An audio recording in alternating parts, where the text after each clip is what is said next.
Hello everyone! Welcome back sa ating channel. For today's video ay pag-uusapan natin ang mga pagkaing dapat iwasan kung buntis ka.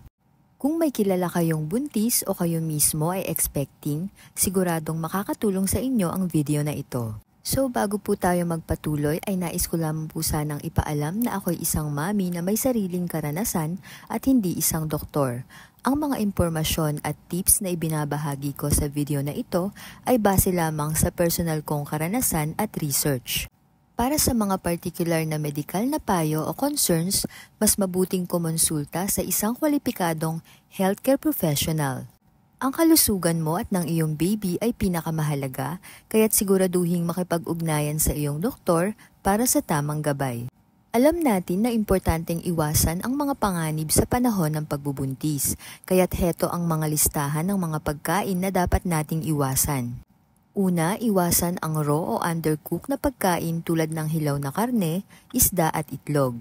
Ang mga ito ay maaaring maglaman ng harmful bacteria na maaaring magdulot ng komplikasyon sa pagbubuntis. Pangalawa, mga isda na may mataas na mercury tulad ng shark at swordfish. Ang mercury ay hindi maganda para sa development ni baby. Susunod, siguraduhin na pasteurize ang gatas at mga dairy products na kinakain mo. Iwasan ang unpasteurized na gatas dahil maaari itong maglaman ng bakterya na maaaring makasama sa iyo at kay baby. Hindi rin maganda ang sobrang caffeine, kaya limitahan ang pag-inom ng kape at soft drinks. Ang labis na caffeine ay maaaring makaapekto sa health ni baby.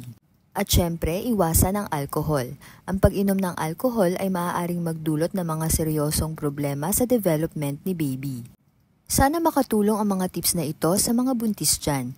Kung nagustuhan mo ang video ay huwag kalimutang mag-like at mag-subscribe at i-click ang notification bell para updated ka sa mga bagong content.